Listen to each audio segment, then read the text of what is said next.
Good evening. My name is Winnie, and I'm the Dean of the Cathedral of St. John the Divine, and here to welcome you to what is already a beautiful evening.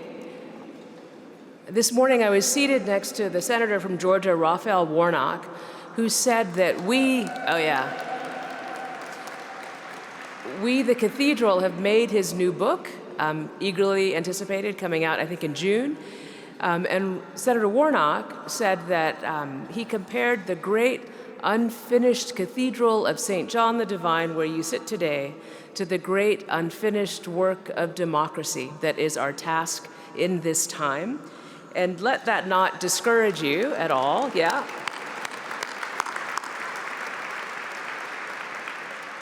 We could do both, and it won't take as long to do the second as it probably will to do the first. But let me remind you, if you didn't know, that right there in the great pulpit on May 17th in 1956 and in 1965, Martin Luther King Jr. stood and preached. He was 27 the first time, and he was invited on the anniversary of the Brown decision, which was groundbreaking in its time, and he came to argue to this congregation essentially for voting rights. And he concluded this way in 1956. Let us not despair. Let us not lose faith in man, and certainly not in God. We must believe that a prejudiced mind can be changed, and that man, by the grace of God, can be lifted from the valley of hate to the high mountain of love. He was proved right and will be proved right again. If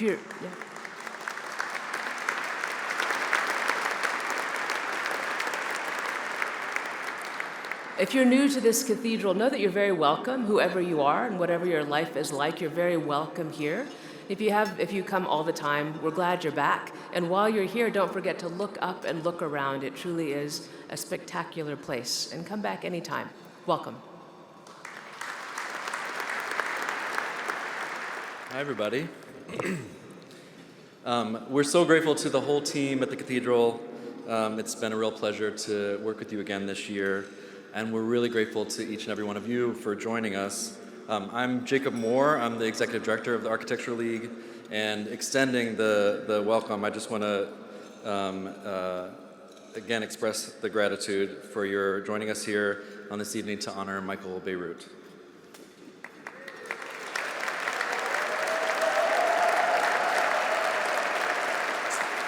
So as you settle into your dinners, I wanted to take the opportunity to offer just a few additional thanks for some of the things you're seeing and experiencing around. First, to our esteemed dinner co-chairs, Rosalie Genevro, Wendy Evans Joseph, Rachel Judlowe, Fern Mallis, Debbie Millman, Paul Needham, Chee Pearlman, David Rockwell, Paula Scher, and Betsy Smith.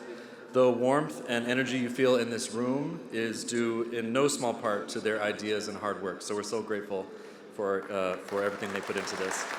To our entire board and staff, this is a huge feat, and it shouldn't go without saying that it takes quite a bit of know-how and dedication to make it happen. In particular, I want to thank Cameron King, Daniel Chofie, and Sophie Smith for their focus over these many months. To Alex Clark and Amy Grindland from Fort Hamilton, to Tangni Cortez from Ora La Casa de las Flores, to our photographer Greg Richards, pianist Jake Nalagnan, and our videographers Red Dog Productions, thank you for your generosity and expertise.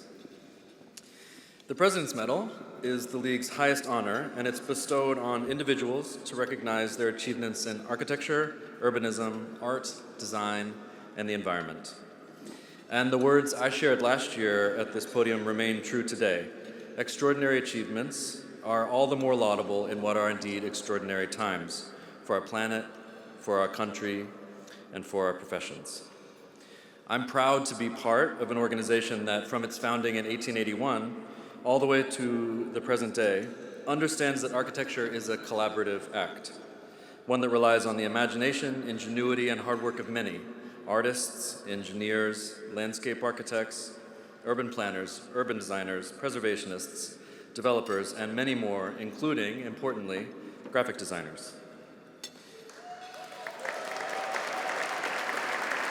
You'll hear much more about this tonight, but I do feel it's important right off the bat to acknowledge, from my perspective, how absolutely central Michael has been to crafting the image and message of the League over his 3 decades of work with us.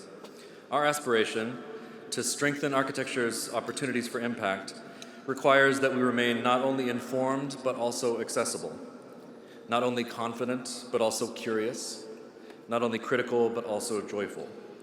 And while these characteristics are always aspirational for us at the League, Michael's got them in spades. And we're so grateful for his channeling them our way. There's a lot more I could say, but I'm going to leave that to our distinguished speakers, whose biographies are included in the beautiful printed programs that you have at your your tables. I'm going to give you an assignment at the end of this.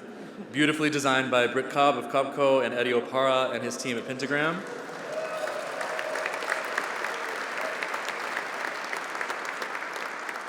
But first up, speaking of interdisciplinary collaboration, it wouldn't be a President's Medal without a president. So please join me in welcoming Nat Oppenheimer to the stage for his first President's Medal as President of the League.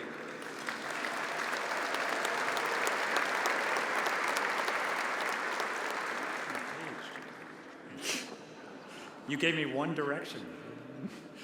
Thank you so much, Jacob, and thank you to the Reverend. I want to start by giving a quick shout out. First of all, I want to share the thanks that Jacob shared with to everyone who made this evening a possibility, including, of course, the co-chairs and the entire staff. And I want to start by giving a quick shout out to our longtime board member, Susie Rodriguez, who has been instrumental, along with INEAD, in shepherding this amazing place through an incredible overhaul over the past 20 or so years. I won't say how many years exactly. Much of that overhaul no one sees, but sitting here under a watertight dome, trust me, you feel or don't feel the effect. That work, which I was fortunate enough to be part of, brought me to this place countless times, and yet every time I visit, I truly am in awe. As I am of our honoree this evening, as a segue. I'm going to assume that almost everyone, if not everyone in this room, knows Michael, and at one point or another collaborated with Michael. So I'll be brief on listing his accolades, although that is my job this evening, and I don't want brevity to diminish what a longtime force Michael has been in the design community. As many of you know, in 1980, having graduated from University of Cincinnati College of Design, he joined Leila and Massimo Vignelli, where he worked until 1990, learning his craft and leaving after rising to Vice President of Graphic Design. And he left, of course, to join Pentagram, where he spent the next 34 plus years as he continues to developing graphic identities for a list that is as endless as his wry wit and optimistic spirit. No one can possibly do that list credit, but I will just name a few: MasterCard, Disney, Benetton, Hillary Clinton's 2016 campaign, and the space we're in now. And in addition, he's written seminal books on design. So he's done quite a bit. But what matters to me, however, and the reason that we felt it appropriate to honor him here tonight, is that in the middle of all that, where many would disappear into a miasma of madman hysteria and leave the rest of us behind, he never did. He has always just done the work. And as many of you have heard me state on numerous occasions over the past year or two, in this age of great AI debate, turmoil, chaos, I have placed myself firmly on team toil. The work we do, the grind, the toil that is true design, is the only thing that is going to keep us relevant and ensure that design in all its form remains that way. AI promises to make everything easy and take away the grind of creativity, but that misses the point, a point that Michael never missed, that the grind, the toil, the work is the thing.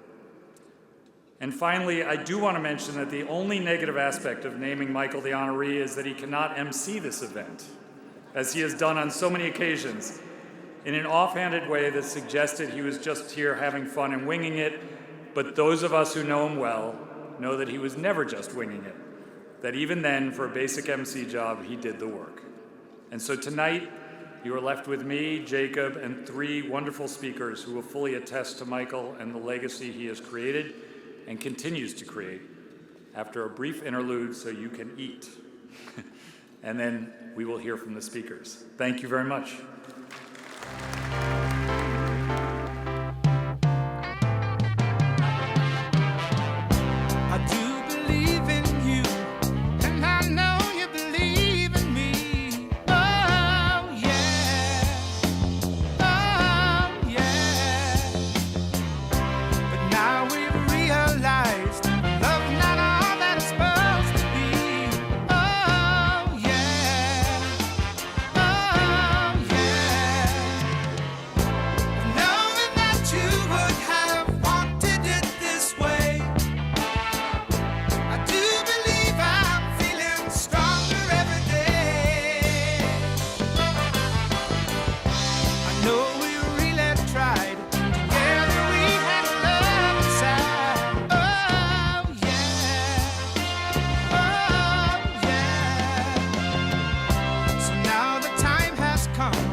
Noticed that I had to lower it.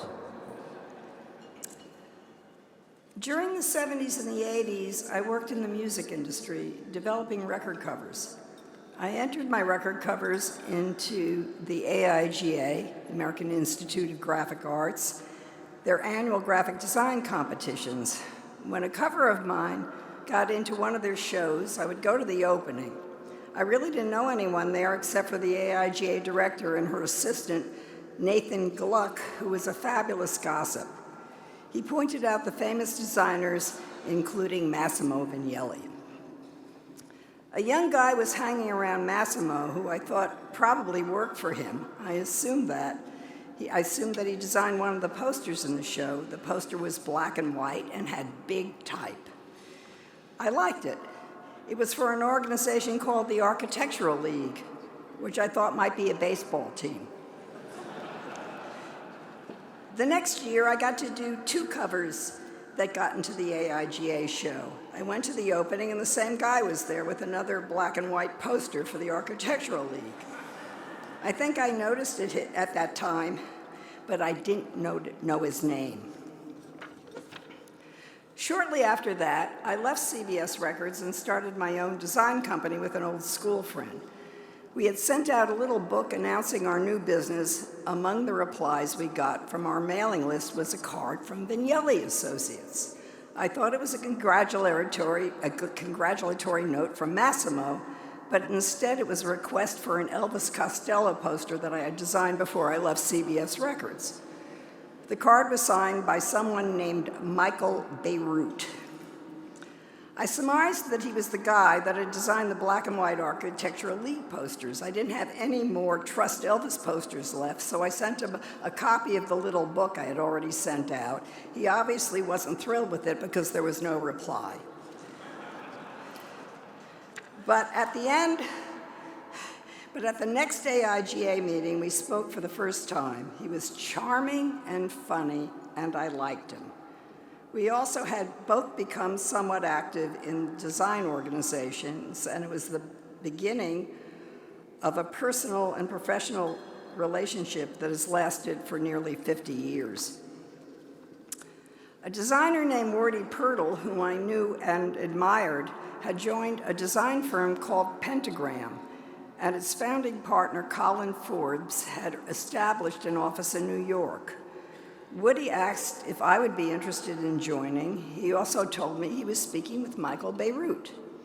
Michael joined first, and I followed 6 months later. Pentagram was founded in London. Colin had moved to New York to set up an American office. When Michael and I joined Pentagram in the early 90s, the partners were Woody Pirtle, Peter Harrison, and Colin Forbes.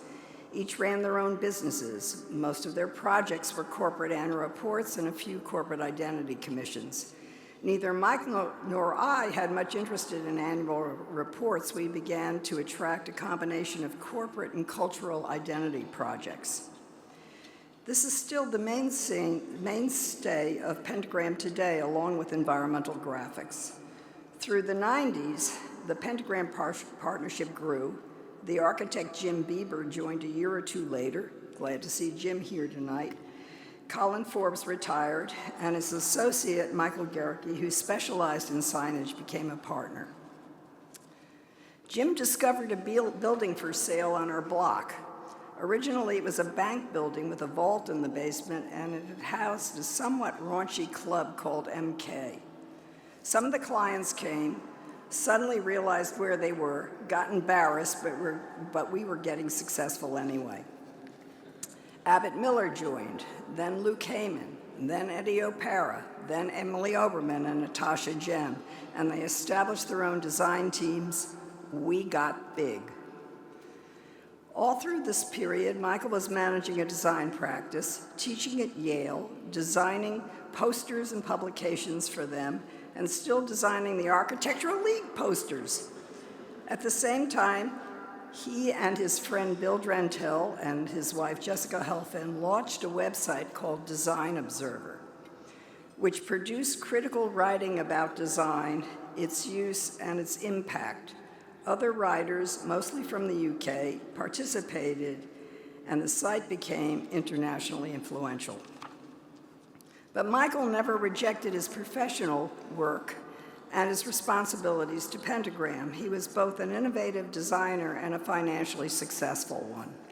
Some of his corporate and institutional logos that he designed are, and you've heard them before now, MasterCard, Slack, BAM, MIT Lab, Hillary Clinton's presidential campaign, and Verizon. He recently designed the graphics for the Obama Library and the beautiful messaging on the top of the building that's positioned into the windows and frames is just glorious. In the years before COVID, Pentagram outgrew our building across from Madison Square Park. We sold it and became renters at 250 Park Avenue South. When we originally moved into 204 Fifth Avenue, we had about 30 staff members, and when we moved out, we were nearly to 100. The business still grows. After the move, the new partners, Matt Willey, Georgia Luby, Andrea Trembuco Campos, and Peter Vrankovich, who is Pentagram's first industrial design partner, all of our 11 partners are here tonight for Michael, except one who had an illness. A year ago, Michael resigned as a full partner and continues to consult, helping all existing partners with new business. Michael is still writing and engaging in personal projects. He curated a show on our former architect partner, Theo Crosby, and produced a wonderful catalog on the exhibit. Maybe you can get him to do another black and white poster for the Architectural League. And by the way, a couple of years ago, a poster collector came upon my Trust Elvis poster, bought it, and gave it to me. So I finally gave it to Michael. If you call him sometime at home, you might see him sitting in front of it. Thank you.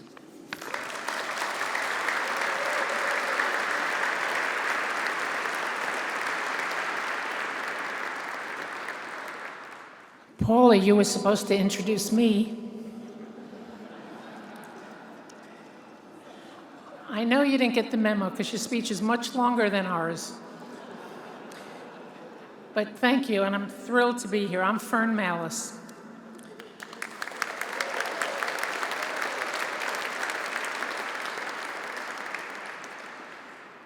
There are people who shape institutions, and then there are people who shape you. Michael Bierut has done both for me. And I suspect for many people in this room could say the same thing. I first met Michael also when he was working for Massimo and Leila Vignelli, two legends who became not just mentors, to me but family. If you were lucky enough to be in their orbit, you knew exactly what I mean. They saw design as a moral act, a discipline, a calling. And when I met this young man in their world, it was immediately clear that he had absorbed everything that made them great, and he was already adding something entirely his own. When Michael moved to Pentagram, he didn't leave that legacy behind. He carried it forward, and in doing so, he became a legend in his own right. My relationship with Michael spans my entire professional career. He has designed every business card I've ever handed to someone, every piece of stationery I've written a letter on. The through line of my career, in a very real and tangible way and sense, has his fingerprints on it. When I was at the IDCNY, the International Design Center of New York, Michael took on what became one of the most comprehensive design programs I've ever been part of. Signage, newsletters, invitations, a whole visual world built from scratch, and none of it was in the presentation. It won awards, as Michael's work often tends to do. But what I remember most is the feeling of watching a coherent identity come to life, the sense that every piece, no matter how small, was connected to something larger. That is Michael's gift.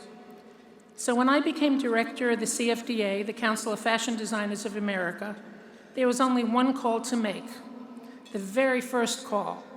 Because when you need someone to capture the soul of an organization in a mark, in a logo, in a visual language that will represent American fashion to the world, you don't shop around. You call Michael Bierut. What makes Michael extraordinary isn't just his talent, though the talent is staggering. It is his curiosity, his generosity, the way he listens before he draws. And I have to say this because it is so essentially him. He is funny, genuinely, acerbically, brilliantly funny, and so very, very smart. He makes you feel that your project is the most interesting problem he's ever been asked to solve. And somehow you believe him because he means it. His work lives in spaces and on walls in the hands of people who receive invitations and read newsletters and look up at signs that tell them where they are. He has always understood that a design is not decoration. It is communication.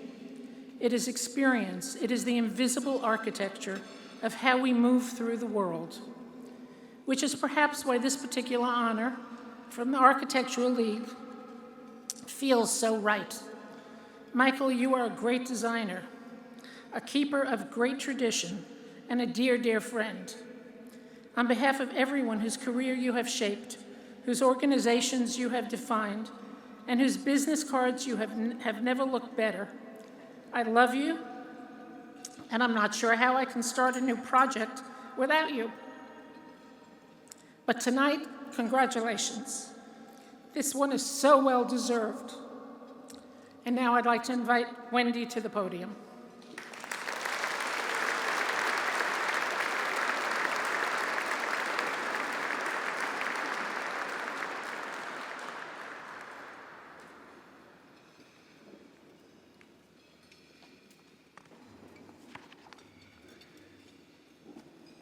Thank you, Fern.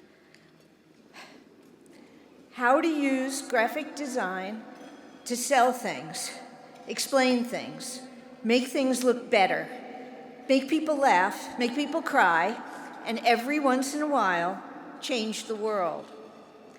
That is not just the title of one of Michael's books, it's a career summary. Michael has always understood that the highest purpose of design is to connect with people, all people, including, as he once put it, the ones who also have no idea that someone does this for a living. Michael has served on the board of the Architectural League since 1992, and I don't think it's an accident. His works have the permanence of buildings, and like the best architecture, they look inevitable, as if no one designed them at all, as if they simply had to be that way.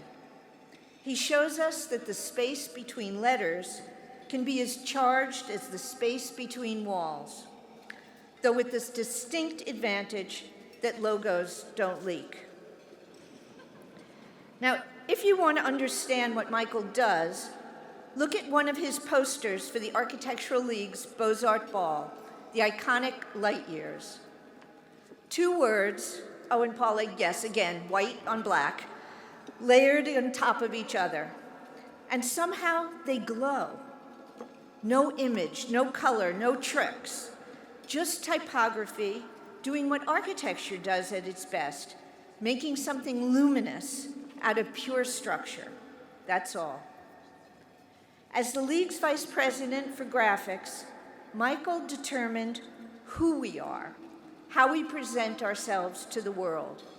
And for 40 years, he made books, Building the New Museum, New World Architecture, Emerging Voices, A New Generation of Architects in America, the Architectural League at 125 years, 30 years of Emerging Voices.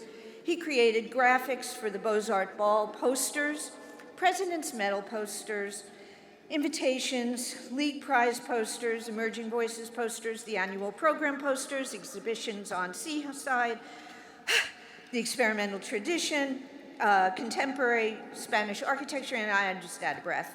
But Michael is never out of ideas. In his poem, The Man with the Blue Guitar, Wallace Stevens describes that magical quality of challenging the unexpected, yet creating something so familiar it is inevitable. And I'll quote, "They said you have a blue guitar. You do not play things as they are." The man replied, "Things as they are changed upon the blue guitar." And they said, "But play you must, a tune beyond us, yet ourselves." Michael is that man with the blue guitar. I have known him my entire so-called adult life. He designed the catalogs for my late husband, Peter Joseph's gallery, the identity for my studio, books of my drawings, my wedding invitations, and we've collaborated on numerous museum exhibitions. We are there for each other, for work and for life. And as I say this, many of you think, me too. I've also been lucky enough to work with Michael. So you know exactly what I mean when I say he doesn't just make a design. He makes you see what was there all along, a tune on his blue guitar of things exactly as they are. And now I'd pass back to Nat Oppenheimer. Thank you.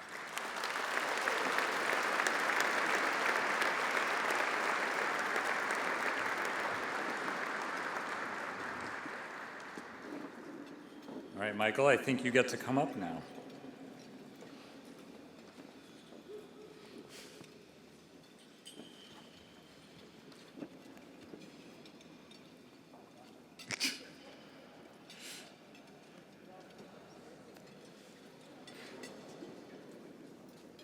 Yeah.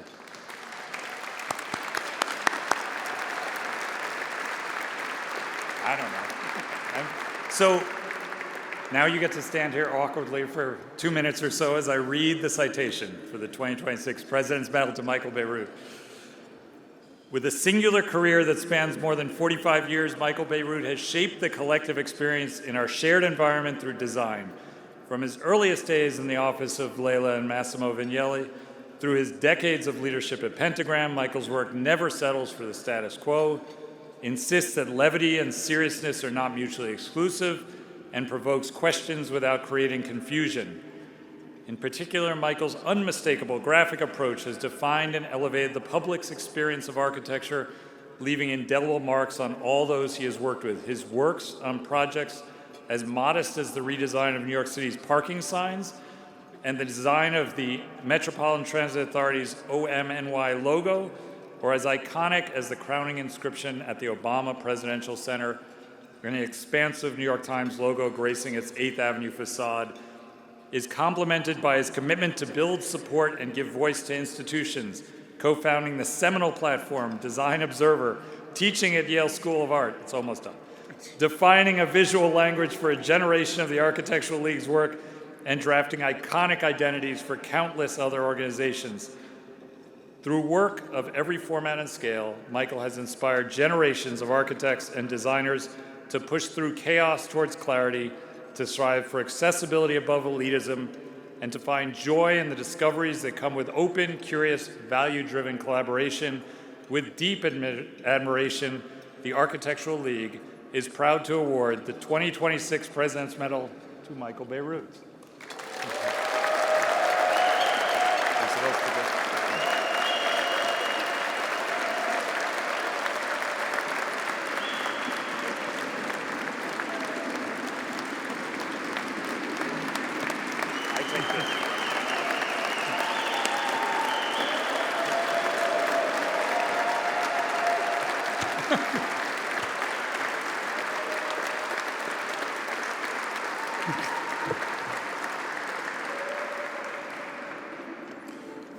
Sometimes at a moment like this, my Apple Watch says it looks like you've taken a hard fall. So far, so good, but the night is young. Thank you, Nat, and thank you, Jacob. Thank you, Paula, Fern, Wendy, and thanks to the other co-chairs, Rosalie, Rachel, Debbie, Paul, Chee, David, and Betsy. Thank you, Dean Barghese, for hosting us in this beautiful space. It's meant so much to me personally for so many years. I've been up on this stage at previous President's Medals ceremonies as a speaker and as an MC. I've worked on the design of the invitation for this thing more times than I can count. I even helped design the medal itself. But I never, ever, ever dreamed I'd be up here accepting it. It's nice to have a sample of your work for your portfolio, as you know, so thank you for that.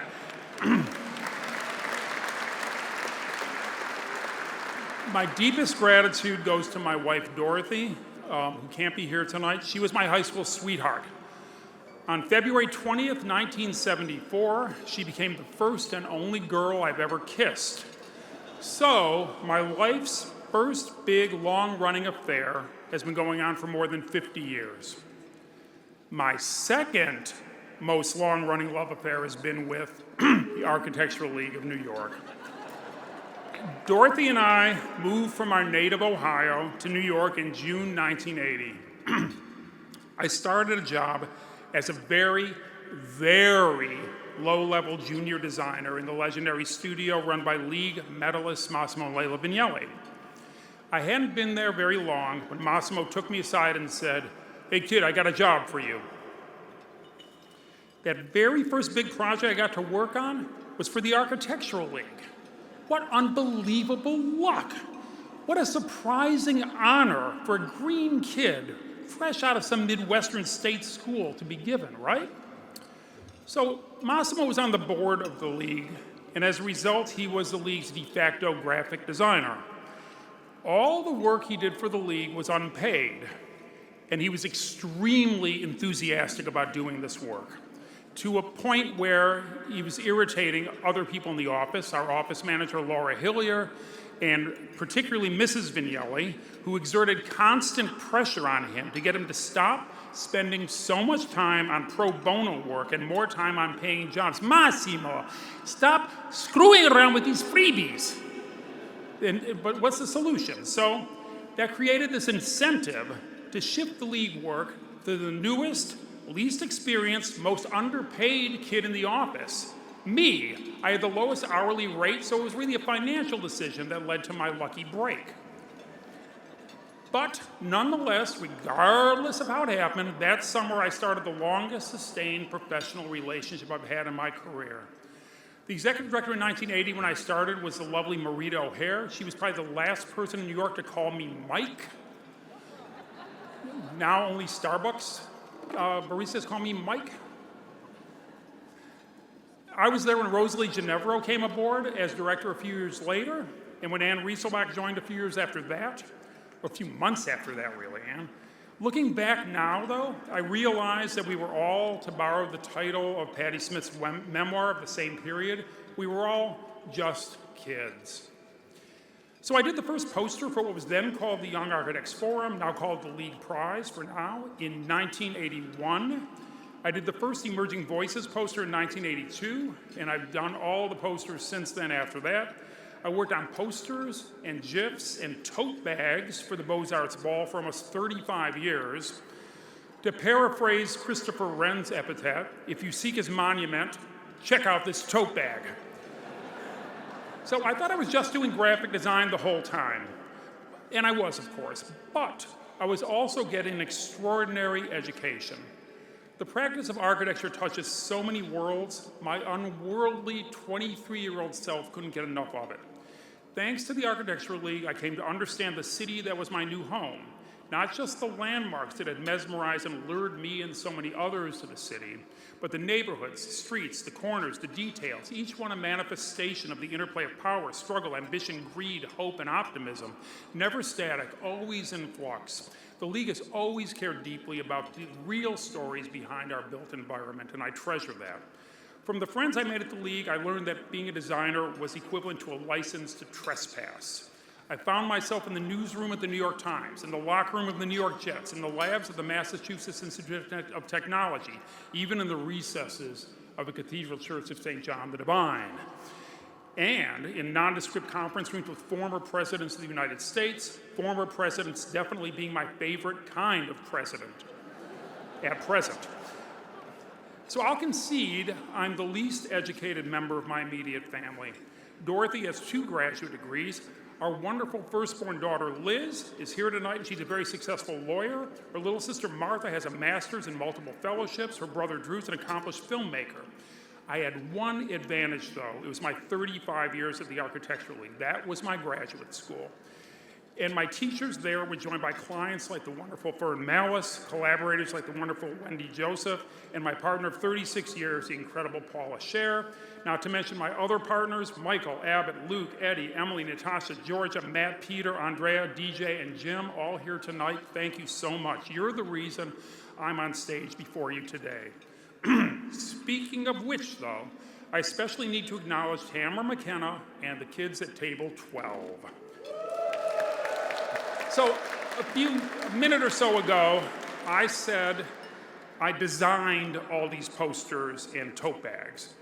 That's a bit of rhetorical simplification for dramatic effect and also egotism, or egomania perhaps. Anyone that's worked with me, and this is true for everyone who's testified up here before, knows that I have one true gift that I'm really proud of. I hire the best designers in the world. So my final thanks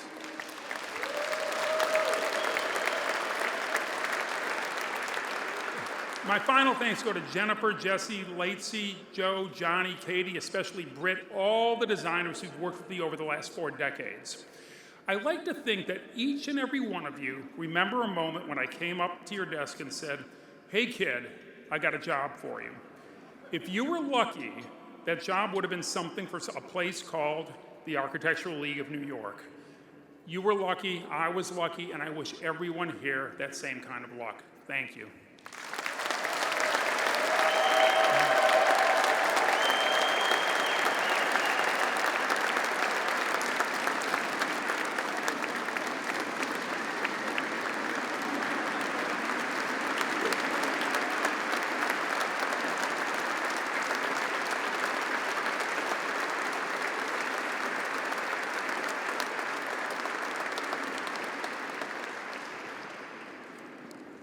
Okay, so we have plenty of time left to hang out. You can come congratulate Michael personally.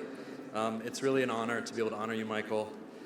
So before we release you to continue enjoying your meals, I just have a few bits of sort of news. Coffee and dessert will be served standing around the bar, which is open this year until 9:30, so take note.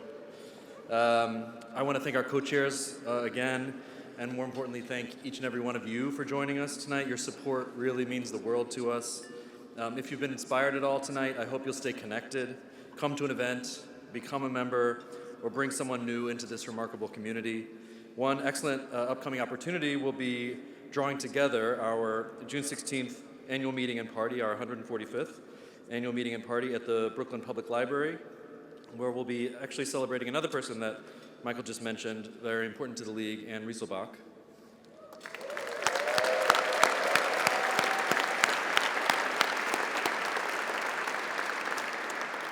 But for now, this is just a request that you enjoy your evening. You've been very carefully seated, so I hope you have lots of great conversation ahead. Don't miss your chance to get all the photos you can, sign the guest book. The bar closes at 9:30, the doors close at 10, so make the most of it. But the last thing I'll say is just one more round of applause for Michael.